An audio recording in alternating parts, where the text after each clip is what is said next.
નમસ્કાર વિદ્યાર્થી મિત્રો, એસએન વિદ્યાલયના ઈ લર્નિંગ પ્રોગ્રામમાં ફરી એકવાર આપનું હાર્દિક સ્વાગત છે. તો વિદ્યાર્થી મિત્રો, નેક્સ્ટ લેક્ચર છે એની અંદર આપણે પ્રોટિસ્ટા સૃષ્ટિ છે એ પૂરી કરી હતી. ત્યારબાદ RH વિટેકરે જે ત્રીજી સૃષ્ટિનું વર્ગીકરણ કરેલું છે એ સૃષ્ટિ છે સૃષ્ટિ ફૂગ. ફૂગ સૃષ્ટિ છે એ સૌથી જ પહેલાં બે સૃષ્ટિવાળું જે વર્ગીકરણ કરવામાં આવ્યું એની અંદર ફૂગને છે એ વનસ્પતિની અંદર વર્ગીકૃત કરવામાં આવ્યું હતું. પરંતુ માત્ર કોષ દિવાલ ધરાવે છે એટલા માટે ખાલી એને વનસ્પતિ સૃષ્ટિની અંદર વર્ગીકૃત કર્યું હતું. પરંતુ અહીંયા જ્યાં સૃષ્ટિ ફૂગ છે, એટલે કે ફૂગ સૃષ્ટિ, કોઈ પણ ફૂગ લઈએ તો ફૂગ છે તો એની કોષ દિવાલ અને વનસ્પતિ કોષ છે એની કોષ દિવાલ, આ બંનેની કોષ દિવાલ છે એમાં ભિન્નતા છે. પ્લસ જે પોષણની જે પદ્ધતિ છે તો પોષણની પદ્ધતિની દ્રષ્ટિએ પણ ભિન્નતા દર્શાવે છે. આપણે આગળનું જે કોષ્ટક છે એ કોષ્ટકની અંદર આ બંને વચ્ચે શું ભિન્નતા છે એ ભિન્નતા જોઈ લીધી છે. તો અહીંયા એ ભિન્નતાના કારણે જે લક્ષણો છે એમાં ભિન્નતા આવે છે એ કારણે RH વિટેકર છે એને ફૂગ છે એને એક અલગ સૃષ્ટિ બનાવી ફૂગ. તો એની અંદર એને કેવા કેવા લક્ષણોને ધ્યાનમાં લીધા છે એનો આપણે અહીંયા અભ્યાસ કરવાનો છે. તો સૌથી પહેલાં વિદ્યાર્થી મિત્રો જોઈએ આપણે સૃષ્ટિ ફૂગ. તો ફૂગ સૃષ્ટિ છે એની અંદર એને કેવા સજીવો મૂક્યા, તો કે એક તો સુકોષ કેન્દ્રીય હતા, એટલે કે એનો જે કોષ છે એ વેલ ડેવલપ હતો. કોષ છે એ વેલ ડેવલપ હતો એટલે કે સુકોષ કેન્દ્રીય કોષ હતા. પ્લસ વિષમપોષી હતા, એટલે કે પોષણની બાબતે તે વિષમપોષી છે પોષણ પદ્ધતિ. પ્લસ કોષ દિવાલ તો છે, પણ કેવી કોષ દિવાલ, તો કે કાઇટિન યુક્ત કોષ દિવાલ. આ બહુ ઇમ્પોર્ટન્ટ પોઈન્ટ છે આપણા માટે. એની કોષ દિવાલ કેની બનેલી છે? કાઇટિન, ચિટિન, જેને ઇંગ્લિશ વર્ડની અંદર ચિટિન કહેવાય છે, પણ આપણે અહીંયા એને કાઇટિન કહેશું. તો આવા જે સજીવો હતા જે લક્ષણો ધરાવતા હતા સામાન્ય રીતે, આ દરેક છે એને વિટેકર વડે ફૂગ સૃષ્ટિમાં મૂકવામાં આવ્યા. ત્યારબાદ આપણે એના નિવાસ સ્થાનની ચર્ચા કરીએ. જો અહીંયા હજી આપણે એના સામાન્ય લક્ષણો જોઈએ છે. ફૂગ છે એની અંદર એના જે સભ્યો છે એ આપણે નેક્સ્ટ હમણાં ચર્ચા કરશું જ તે, પણ અત્યારે આપણે એના જે સામાન્ય લક્ષણો છે એ સામાન્ય લક્ષણો વિશે માહિતી મેળવીએ. તો કે એના નિવાસ સ્થાન છે એ સર્વત્ર સ્થાનોમાં જોવા મળે છે. દરેક જગ્યા છે, કોઈ પણ જગ્યાએ ફૂગ છે એ તમને જોવા જ મળે. ઇવન આપણી બોડી છે, બોડીની અંદર જે આવા પાર્ટો છે જ્યાં નાતી વખતે વ્યવસ્થિત રીતે સફાઈ થવાના ચાન્સીસ બહુ ઓછા હોય છે, એ જગ્યાએ ફૂગ છે એ ડેવલપ થઈ શકે છે. એટલે પ્રાણીઓ ઉપર પણ અને વનસ્પતિઓ ઉપર પણ ફૂગ છે એ દરેક જગ્યાએ સર્વત્ર સ્થાનોમાં આપણને જોવા મળે છે. ત્યારબાદ વાત કરીએ તો કે હવા, પાણી, જમીન તથા પ્રાણીઓ અને વનસ્પતિઓ ઉપર થાય. સર્વત્ર સ્થાનો એટલે બધી જગ્યાએ આવી ગઈ. હવામાં પણ ફૂગ હોય, પાણી, જમીન તથા પ્રાણી અને વનસ્પતિઓ ઉપર પણ ફૂગ છે એ આપણને જોવા મળે છે. હવે એને કેવું વાતાવરણ જોઈએ છે? તો કે હુંફાળી અને ભેજવાળી જગ્યાએ તે વિકાસ પામે છે. એના માટે સ્યુટેબલ જો કોઈ વાતાવરણ હોય તો એ કેવું છે? હુંફાળું વાતાવરણ અને ભેજવાળું વાતાવરણ. આવી જગ્યા છે ત્યાં એ પોતે શું કરે છે? વિકાસ પામે છે. આથી જ ખોરાકને ફૂગ કે બેક્ટેરિયાના ચેપથી બગડી જતો અટકાવવા માટે આપણે રેફ્રિજરેટરમાં ખોરાક મૂકીએ છીએ. રોટલી કે રોટલો છે અને તમે થોડાક દિવસ સુધી એમને રાખી મૂકો તો એના ઉપર છે એ ફૂગ વળી જશે. એ ફૂગ છે એના ના વડે એ બચવા માટે થઈ અને આપણે જે આપણો ખોરાક છે એ ખોરાકને આપણે રેફ્રિજરેટરની અંદર મૂકીએ છીએ. કારણ કે નીચા તાપમાને ફૂગ કે બેક્ટેરિયાનો વિકાસ થતો નથી. ફૂગ અને બેક્ટેરિયા છે એને વિકાસ થવા માટે હુંફાળી અને ભેજવાળી જગ્યાએ એનો વિકાસ થાય છે. હવે આપણે શું કર્યું? એનું તાપમાન છે એ નીચું, રેફ્રિજરેટર છે એનું તાપમાન છે એ નીચું હોય છે, આપણને ખ્યાલ છે સામાન્ય વાતાવરણ કરતાં. તો આ કારણે તાપમાન છે એ નીચું છે તો ફૂગ અને બેક્ટેરિયા એનો વિકાસ છે એ નીચા તાપમાને થતો નથી. ત્યારબાદ આપણે જે આપણી આજુબાજુમાં જે ફૂગ જોવા મળે છે સામાન્ય એના ઉદાહરણો જોઈએ તો કે કેવી કેવી જગ્યાએ આપણને છે એ ફૂગ જોવા મળે છે. આની અંદરથી પણ આપણને ક્વેશ્ચન MCQના ફોર્મની અંદર પૂછાઈ શકે. તો કે બ્રેડ પર સફેદ તાતણા જેવી રચના જે આપણને જોવા મળે છે, બ્રેડ છે એ થોડોક ટાઈમ સુધી આપણે એમના મૂકીએ અને એના ઉપર જે સફેદ તાતણા આપણને જે જોવા મળે છે એ શું છે? ફૂગ જ છે, એક ટાઈપની ફૂગ જ છે. ત્યારબાદ નારંગીનો સડો એ ફૂગના કારણે થાય છે. નારંગી છે એની જે પેલી ફીલ હોય, છાલ હોય, એ છાલ છે એના ઉપર આપણને સડો જોવા મળે તો એ સડો છે એ પણ ફૂગના કારણે થાય છે.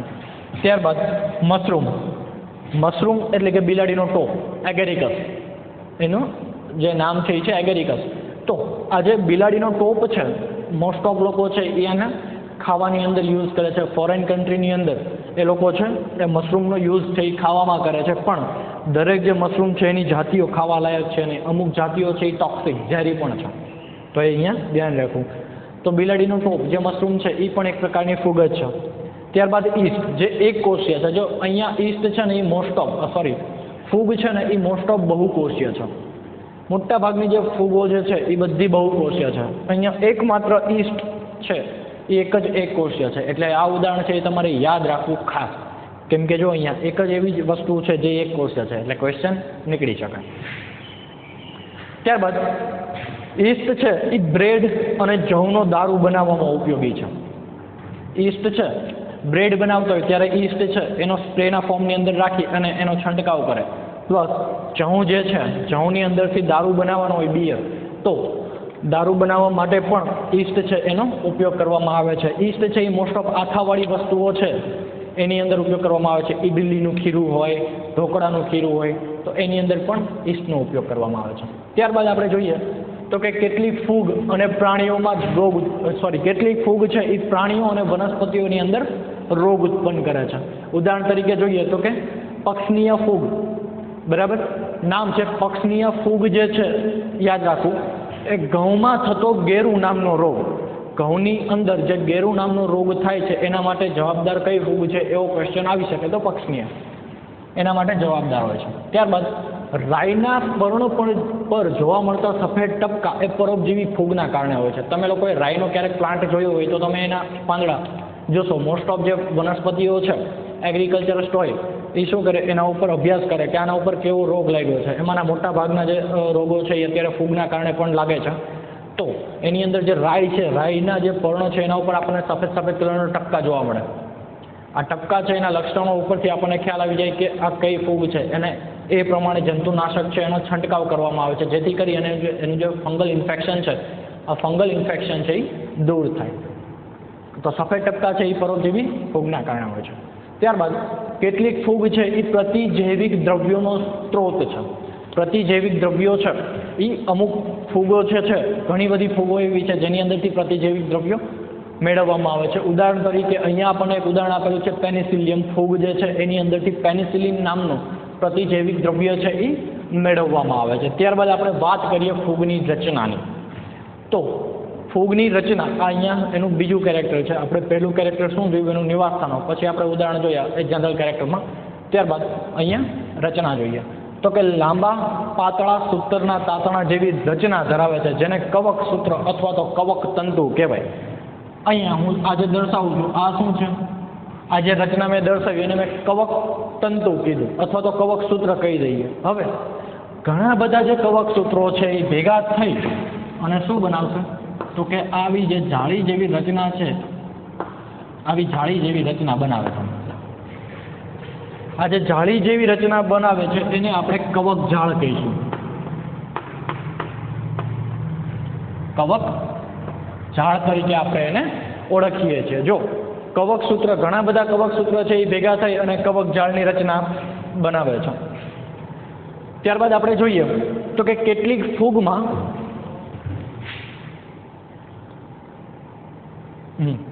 કેટલીક ફૂગ છે એની અંદર કવક સૂત્ર પડદાવિહીન બહુકોષ કેન્દ્રીય કોષરસમાં ભરેલ સળંગ નળાકાર રચના ધરાવે છે અને બહુકોષ કેન્દ્રીય કવક સૂત્ર કહેવાય છે. જો ખાસ યાદ રાખજો અહીંયા કવક સૂત્રની વાત કરેલી છે.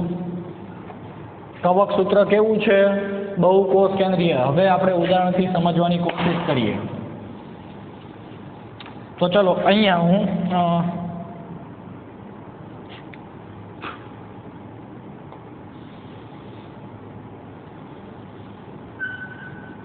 આ જે છે એક હું કવક સૂત્ર બતાવું છું.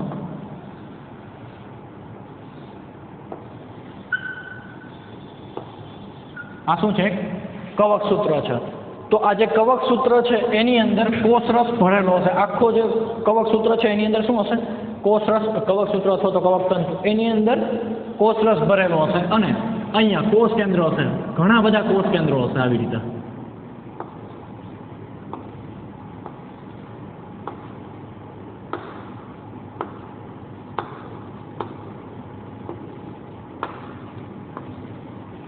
જો આવી રચના હોય એટલે કે માત્ર ને માત્ર કવક સૂત્ર અથવા તો કવક તંતુ, આ આખું જે પીળા કલરથી આપણે દેખાડેલું છે એ શું છે? કવક સૂત્ર. અને કવક સૂત્રની અંદર ઘણા બધા કોષ કેન્દ્રો છે જે આપણે ગુલાબી કલરના ડોટથી દેખાડેલા છે.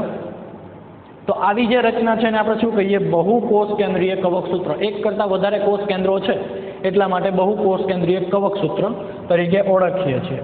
જ્યારે બીજી કેટલીક ફૂગ છે એની અંદર કવક સૂત્રમાં આડી કે ત્રાંસી દિવાલો ધરાવે છે. હવે જો પહેલી રચના આવી થઈ, બીજી રચનાની અંદર શું હશે? અહીંયા જે આ કોષ કેન્દ્ર છે એની અંદર આવી રીતે આડી કે આવી રીતે આમ ત્રાંસી કોષ દિવાલો ધરાવે છે, સામાન્ય ભાષામાં આપણે કહીએ તો આ જે રચના થઈ બરોબર એ આની થઈ. બીજી કેટલીક અન્ય ફૂગ હતી એની અંદર આડી કે ત્રાંસી દિવાલો ધરાવતી રચના, આની અંદર આખો એક કોષ થઈ ગયો બરોબર. જે કવક સૂત્ર છે એ કોષ ધરાવે છે, આપણે એવું કહી શકીએ. અને પહેલી જે છે બહુ કોષ કેન્દ્રીય કવક સૂત્ર એની અંદર કોષ દિવાલ જે છે એ હાજર હોતી નથી. ત્યારબાદ આપણે વાત કરીએ કોષ દિવાલની. તો કોષ દિવાલ છે એ કાઇટિન અને પોલિસેકેરાઇડથી બનેલી હોય. ફૂગ છે તો ફૂગની કોષ દિવાલ છે એ કાઇટિન પ્લસ પોલિસેકેરાઇડ છે એની બનેલી હોય છે. આ બંનેને આપણે સંયુક્ત રીતે ફંગસ સેલ્યુલોઝ તરીકે ઓળખીએ છીએ. એટલે કોષની જે ફૂગ છે તો ફૂગની કોષ દિવાલ છે એ ફંગસ સેલ્યુલોઝની બનેલી છે એવું આપણે કહી શકીએ છીએ. તો ક્વેશ્ચનની અંદર ક્યારેક કાઇટિન ના આપેલું હોય, ફંગસ સેલ્યુલોઝ પણ આપેલું હોય, આવી રીતે ટ્વિસ્ટ પણ કરી શકાય. તો આજે આપણે વાત કરી એ એના થોડાક સામાન્ય લક્ષણોની વાત કરી. અહીંયા હજી 2 સામાન્ય લક્ષણો છે બાકી છે સૃષ્ટિ ફૂગના, એની આપણે અહીંયા ચર્ચા કરીએ. આની અંદર સામાન્ય લક્ષણો ઘણા આપેલા છે અને ક્વેશ્ચન પણ આની અંદરથી નીકળી શકે, MCQ છે એ પણ આની અંદરથી નીકળી શકે.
હવે જેનું નેક્સ્ટ લક્ષણ છે એ આપણે જોઈએ પોષણ, કે ફૂગ છે એ પોષણ કેવી રીતે મેળવે છે.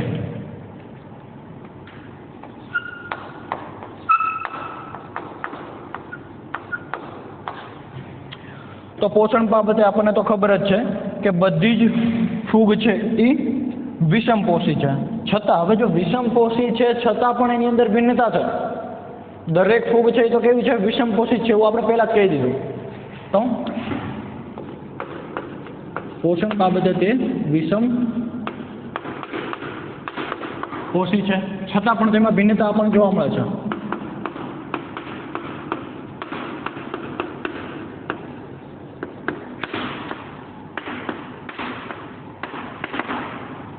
જોઈએ કેવી રીતે આપણને એની અંદર ભિન્નતા જોવા મળશે. તો પહેલા વાત કરીએ આપણે મૃતોપજીવી જે ફૂગ હોય એની.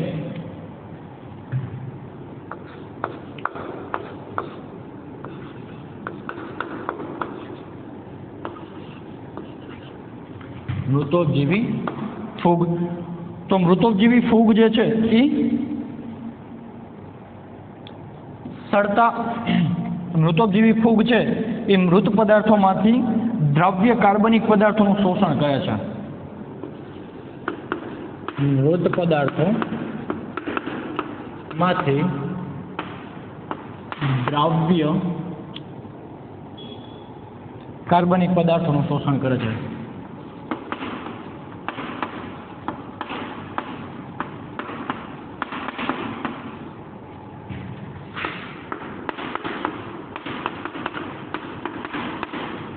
શોષણ કરે છે. એટલે એક પ્રકારે છે એ આ વિઘટન કરે છે. આપણે એવું કહી શકીએ મૃત પદાર્થો છે એનું વિઘટન કરે છે. એટલા માટે અહીંયા જે મૃતોપજીવી ફૂગ છે એને આપણે વિઘટકો તરીકે પણ ઓળખીએ છીએ.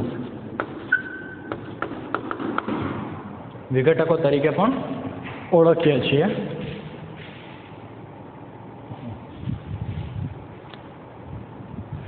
ત્યારબાદ આપણે વાત કરીએ તો કે પરોપજીવીઓની.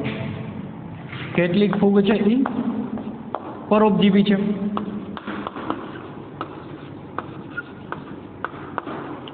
તો પરોપજીવી હશે એ ફૂગ શું કરે છે કે જીવંત વનસ્પતિ અથવા તો પ્રાણી ઉપર પોષણ માટે આધાર રાખે છે.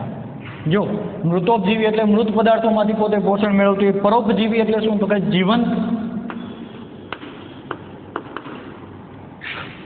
પ્રાણી કે વનસ્પતિ પર પોષણ માટે આધાર રાખે.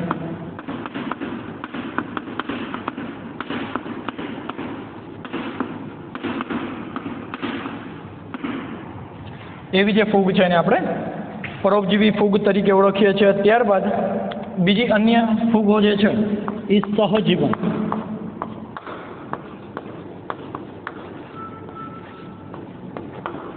સહજીવન એટલે કે કોઈ સજીવ છે એની જોડે પોતે સહજીવન ગાળે છે. એમાં એ ફૂગ છે એ બીજા સજીવને છે એ નુકસાન પહોંચાડતી નથી, પરંતુ એ પોષણ માટે છે એ થોડા ઘણા અંશે છે એના ઉપર આધાર રાખે છે અને એના બદલામાં છે એને થોડી ઘણી મદદ પણ કરે છે.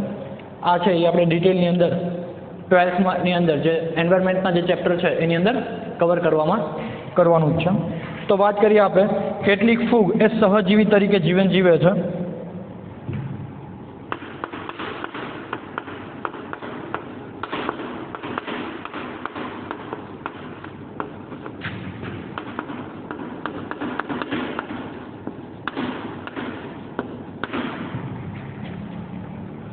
દાખલા તરીકે આપણે ઉદાહરણ લઈ શકીએ કે લાઇકેન્સમાં લીલ સાથે સહજીવન કરે.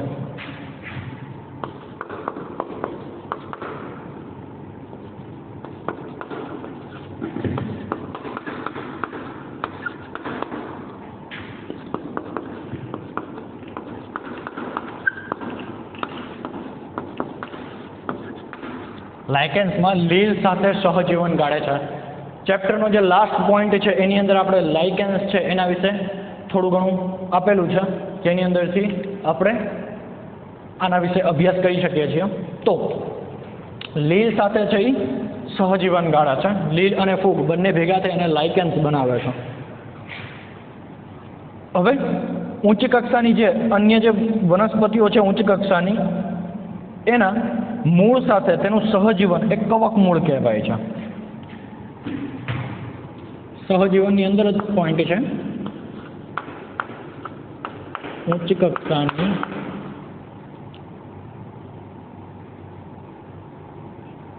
વનસ્પતિઓના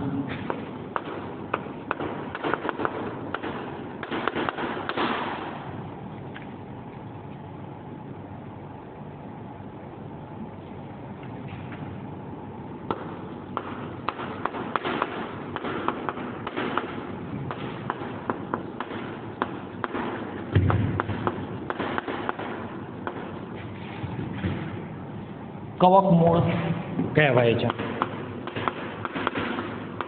અહીંયાથી પણ ક્વેશ્ચન આવી શકે.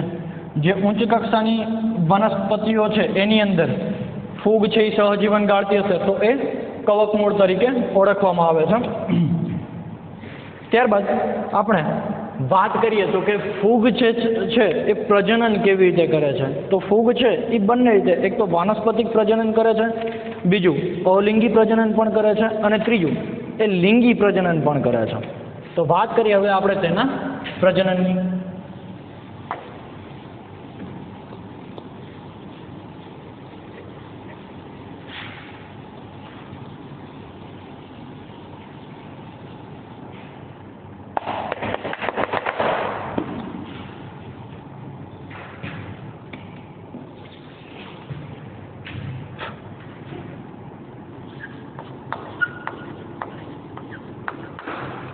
ફૂગ છે એ પ્રજનન કઈ રીતે કરે છે આ પણ એનું એક સામાન્ય લક્ષણ છે.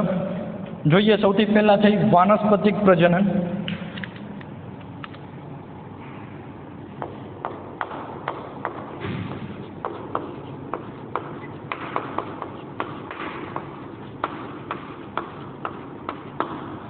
આમ જોવા જાવ તો વાનસ્પતિક પ્રજનન છે ને એ અલિંગી પ્રજનનનો જ એક ભાગ છે, એક પ્રકાર છે.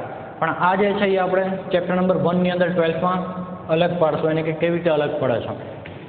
વનસ્પતિના અમુક ભાગો છે એના વડે પ્રજનન થાય છે, અથવા તો વનસ્પતિની અંદર જે પ્રજનન થાય છે એને આપણે વાનસ્પતિક પ્રજનન સામાન્ય રીતે કહી શકીએ છીએ. તો સૌથી પહેલા વાનસ્પતિક પ્રજનન છે અવખંડન, ભાજન અને કલિકા સર્જન વડે થાય. અવખંડન, ભાજન અને કલિકા સર્જન વડે જે વાનસ્પતિક પ્રજનન છે એ થાય છે. અવખંડન કઈ રીતે? માની લો કે આ જે છે એ ફૂગ છે. હવે અહીંયાથી ફૂગ છે એમાં કોઈ કારણોસર અહીંયાથી કટકા થઈ જાય છે, તો જો સંખ્યા વધી ગઈ. 3 ફૂગ હતી, 3માંથી કેટલી? 6 ફૂગ થઈ ગઈ. 3માંથી 6 ફૂગ થઈ ગઈ એટલે સંખ્યા વધી ગઈ, તો આ પ્રજનન થયું. તો અવખંડન એટલે કોઈ મિકેનિકલ અથવા તો કોઈ કઈ રીતે એના કટકા થઈ જાય, કોઈ દબાણ આવે તો એના ઉપર કટકા થઈ જાય તો અવખંડન થયું, એટલે કે ટુકડા થઈ ગયા. તો આ જે પદ્ધતિ છે એ અવખંડન, આ છે એ વાનસ્પતિક પ્રજનનની એક પ્રકારની પદ્ધતિ છે. ત્યારબાદ છે એ ભાજનની. તો ભાજનની અંદર શું થશે? આ એક કોષ છે એમાંથી 2 કોષો બને, તો આ જે ઘટના થઈ એ ભાજનની. આ પણ આપણે પહેલા પ્રકરણની અંદર વનસ્પતિમાં જે પ્રજનન છે, સજીવોમાં પ્રજનન ચેપ્ટરનું નામ છે એની અંદર આપણે અભ્યાસ કરવાનો છે. ત્યારબાદ કલિકા સર્જન. કલિકા સર્જન માટે આપણે જોઈએ તો કે ઈસ્ટ છે, આ ઈસ્ટ છે એક કોષીય. હવે એની ઉપર અહીંયા આવી પેલા નાની એવી કલિકા છે એનું સર્જન થશે. આ કલિકા છે એનો વિકાસ થશે અને પછી એનાથી અલગ પડી જશે એટલે કલિકા સર્જન થશે. તો આવી રીતે છે એ વાનસ્પતિક પ્રજનન છે એ આપણને જોવા મળે છે. ત્યારબાદ આપણે વાત કરીએ તો કે અલિંગી પ્રજનનની.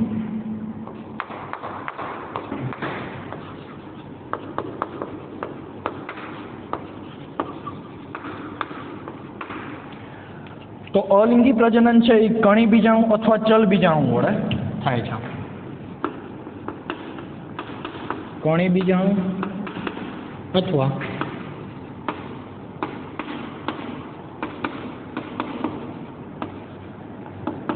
ચલ બીજાણુઓ વડે પ્રજનન થાય છે. કણી બીજાણુઓ છે, તમે બ્રેડ હશે તો બ્રેડની ઉપર તમે આમાં હાથ ફેરવશો ને તો તમને બ્લેક કલર, જો ફૂગ ઓળી ગયા છે તો એની ઉપર તમને બ્લેક કલરનો પાવડર જોવા મળે. કણી બીજાણુ છે, ચલ બીજાણુ, ચાલી શકે તેવા બીજાણુ. તો અલિંગી પ્રજનન છે એ બીજાણુ ઉત્પન્ન કરે છે. પહેલા એક કણી બીજાણુ અથવા તો ચલ બીજાણુ ઉત્પન્ન કરે છે. ત્યારબાદ આપણે વાત કરીએ તો લિંગી પ્રજનનની. ત્રીજું જે પ્રકારથી પ્રજનન કરે છે ફૂગ એ છે લિંગી પ્રજનન.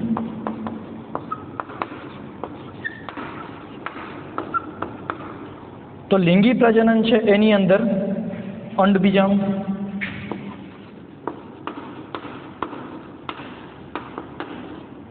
જો અહીંયા પહેલા બીજાણુથી અંડ બીજાણુ, ત્યારબાદ બીજા છે એ ધાની બીજાણુ,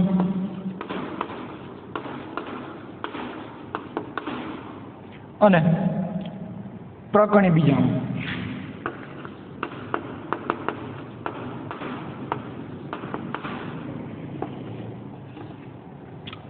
આ જે ત્રણેય છે આના વડે, આ ત્રણેય વડે છે કાં તો અંડ બીજાણુ વડે, કાં તો દાણી બીજાણુ વડે, અથવા તો પ્રકણી બીજાણુ વડે એ છે એ પ્રજનન કરે છે. જો આ 5 બીજાણુઓ છે એ યાદ રાખવાના છે. કણી બીજાણુ, ચલ બીજાણુ, આ બંને અલિંગી પ્રજનનમાં આવે. અલિંગી પ્રજનનમાં આવે. ત્યારબાદ લિંગી પ્રજનન છે એની અંદર બીજા 3 આવે: અંડ બીજાણુ, ધાણી બીજાણુ અને પ્રકણી બીજાણુ. ત્યારબાદ આપણે જોઈએ કે બીજાણુઓ ઉત્પન્ન કરવા માટે ફૂગ છે એની અંદર ફળકાઈ નામની એક વિશિષ્ટ રચના છે એ ઉત્પન્ન થાય, જે આપણે નેક્સ્ટ આગળનું જે આપણી સૃષ્ટિ હતી એની અંદર જે જોયું હતું એ જ વસ્તુ સેમ અહીંયા છે, પણ આપણે એની ચર્ચા કરવી જરૂરી છે. બીજાણુઓ ઉત્પન્ન કરવા માટે ફૂગમાં ફળકાઈ કહેવાતી વિશિષ્ટ રચનાઓમાં વિવિધ પ્રકારના બીજાણુઓ ઉત્પન્ન થાય.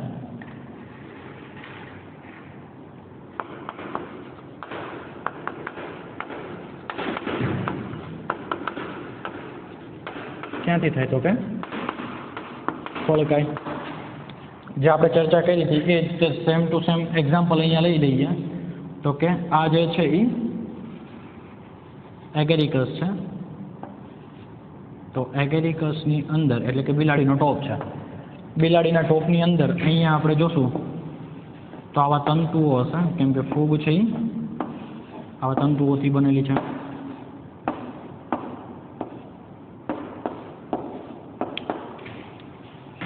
આ જે છે આને આપણે કહેશું ફળકાય. ઉપર જે છત્રી આકારનું જે રચના છે એને આપણે શું કહેશું? ફળકાય. તો એ ફળકાય છે એમાંથી અહીંયાથી વિવિધ પ્રકારના જે બીજાણુઓ છે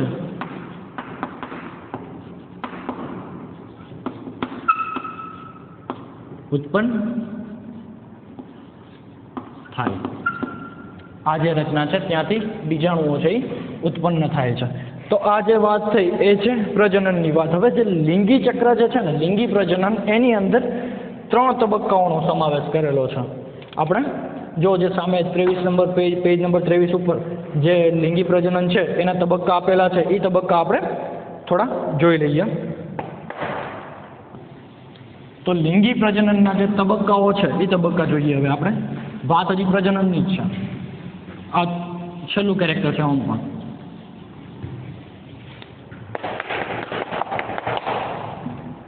સૌથી પહેલા આપણે વાત કરીએ તો કે આવી રીતે તંતુઓ હશે.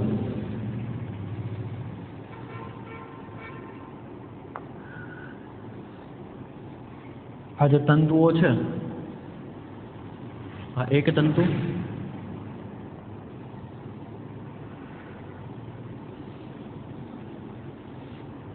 આ જે છે બીજો તંતુ છે.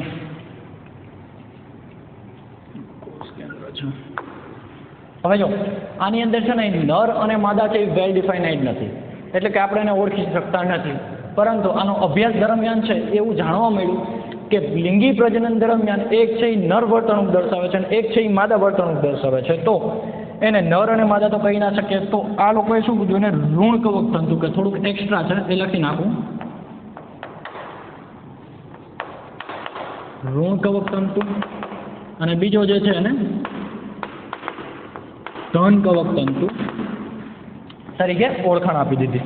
ત્યારબાદ હવે આની અંદર છે એ શું થશે, જો લિંગી પ્રજનન હોય તો જન્યુનું નિર્માણ થવું જોઈએ. તો જન્યુનું નિર્માણ કેવી રીતે થશે, તો કે જન્યુનું નિર્માણ થાય એ માટે થઈ અહીંયા આપણે ચલો આ સાઈડ થોડું લખીએ.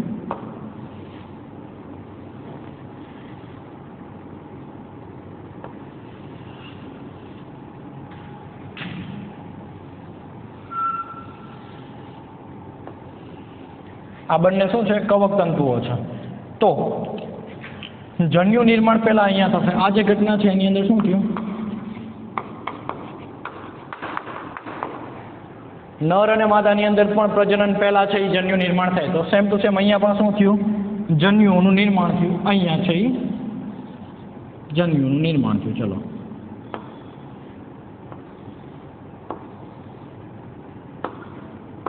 આ બંને જે આપણે દેખાડેલા છે આ બંને શું છે, જન્યુઓ છે.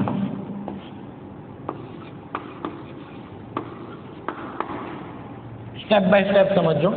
સૌથી પહેલા પ્રજનન માટે જે એક કવક તંતુ છે એ ઋણ કવક તંતુ અને બીજું છે એ ધન કવક તંતુ તરીકે આપણે દર્શાવ્યું. ત્યારબાદ જન્યુનું નિર્માણ થશે બંને ઉપર. હવે જે નેક્સ્ટ તબક્કો છે એ આપણને આપેલો છે જીવરસ સંયુગ્મન. એટલે જો અહીંયાથી આપણી જે ટેક્સ્ટ બુક પ્રમાણે છે એ ચાલુ થશે અહીંયા, એટલે કે જીવરસ સંયુગ્મન. તો જોઈએ જીવરસ સંયુગ્મન છે એની અંદર શું થાય છે. આ છે એ પાછા આપણા તંતુઓ છે.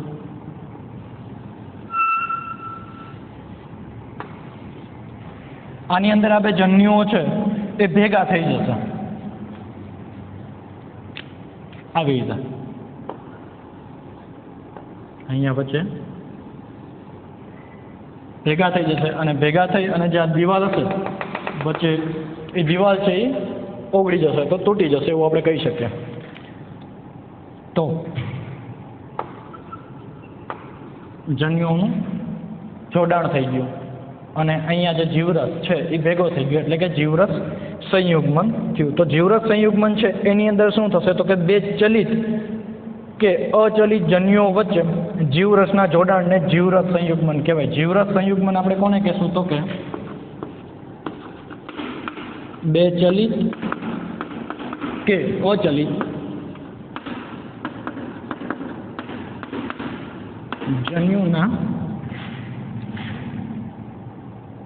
જન્યુઓ વચ્ચે જીવરસના જોડાણને જન્યુ વચ્ચે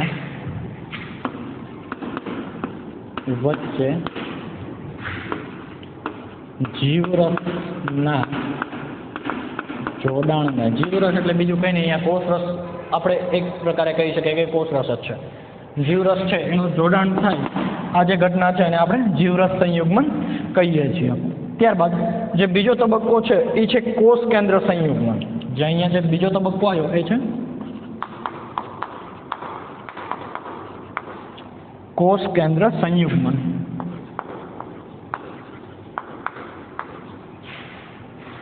એટલે અહીંયા પાછા આપણા જે તંતુઓ છે એ તંતુઓ આપણે દર્શાવીએ.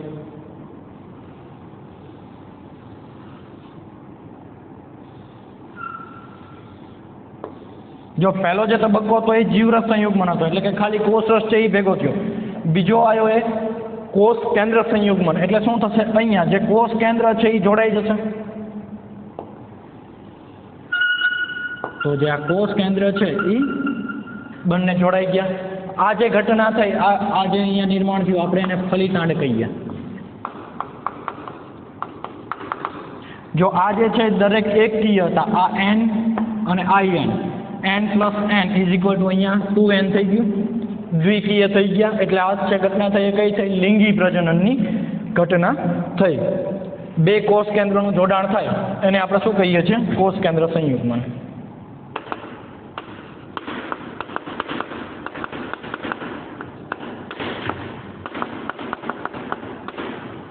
જોડાણને કોષ કેન્દ્ર સંયુગ્મન.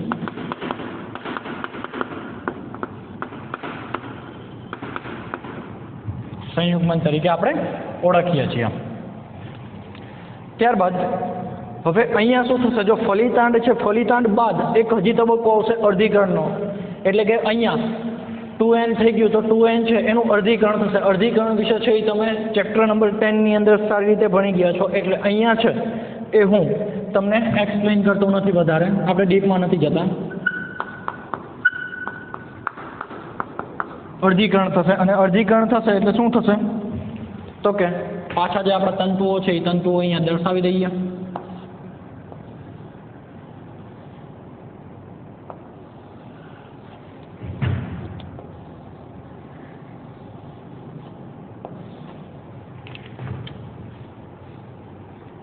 આ જે તંતુઓ છે એમાંથી અર્ધીકરણ થઈ અને આપણા જે પાછા એકકીય કોષો છે એ આપણને અહીંયા મળી ગયા.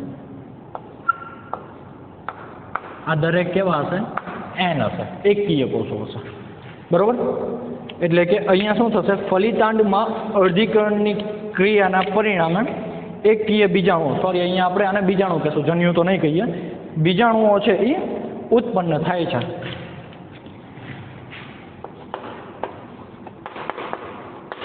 અર્ધીકરણ થયું એટલે શું થયું, તો કે એકકીય બીજાણુઓ છે એ ઉત્પન્ન થયા. તો આ જે ઘટના થઈ, આ જે ઘટના છે એને આપણે શું કહીએ છીએ, લિંગી પ્રજનનની ત્રણેય ઘટના છે. એની અંદર પહેલો જે તબક્કો છે એ છે જીવરસ સંયુગ્મનનો, બીજો છે એ કોષ કેન્દ્ર, પહેલા જીવરસ એટલે કે જીવરસ ભેગો થવો, બીજો છે એ કોષ કેન્દ્ર એટલે કે કોષ કેન્દ્ર ભેગું થવું, ત્રીજો છે એ અર્ધીકરણ. કેમ કે અહીંયા જો દ્વિકીય થઈ ગયું, દ્વિકીય છે એમાંથી પાછા એકકીય આપણે બીજાણુઓ છે એ નિર્માણ કરવાના છે, તો એને આપણે અર્ધીકરણ કરશું. અર્ધીકરણની ક્રિયા વડે પાછા એકકીય છે એ બની જશે. હવે અહીંયા એક બીજો દ્વિકોષ કેન્દ્રીય તબક્કો કરી અને આપણને ઘટના આપેલી છે. તો જો દ્વિકોષ કેન્દ્રીયની અંદર શું થશે, તો કે કેટલીક ફૂગ છે એની અંદર જ્યાં દ્વિકીય કોષો છે, આ જે અવસ્થા આવે છે, આ અવસ્થાનું જોડાણ થઈ જાય પછી તરત જ તે ફલિતાંડની અંદર બની જતું નથી, એક મધ્યવર્તી નિપજ બને છે, બરોબર. આ મધ્યવર્તી નિપજ છે એ થોડી ઘણી ટકે છે, સ્થાયી છે, ત્યારબાદ છે એની અંદર કન્વર્ટ થાય છે. એટલા માટે અહીંયા જે આ તબક્કો આવ્યો એની અંદર દ્વિકોષ કેન્દ્રીય તબક્કો, જો આજે બે કોષ કેન્દ્ર વાળો જે તબક્કો છે એમ નામ રહેશે, એટલે દ્વિકોષ કેન્દ્ર થયા, દ્વિકોષ કેન્દ્રીય તબક્કો એટલા માટે આપણે એને કહીશું. તો આ જે દ્વિકોષ કેન્દ્રીય તબક્કો છે એ આપણને કેની અંદર જોવા મળે છે? તો કે આસ્કોમાઇસિટીસ અને બેસિડિયોમાઇસિટીસ વર્ગની જે ફૂગો છે એની અંદર આપણને આ જોવા મળે છે. આ વસ્તુ ખાસ યાદ રાખવી, અથવા તો એના નીચે છે એ અંડરલાઈન કરી દેવી. અહીંયા છે હું તમને લખી દઉં. તો કે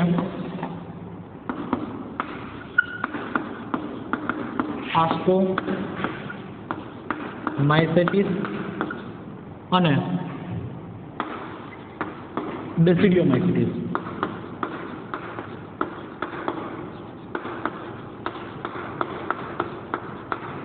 આની અંદર છે આ અવસ્થાઓ કેવી હોય છે? આપણને મધ્યવર્તી એક આપણને શું કીધું છે, મધ્યવર્તી દ્વિકોષ કેન્દ્રીય અવસ્થા છે એ આપણને જોવા મળે છે.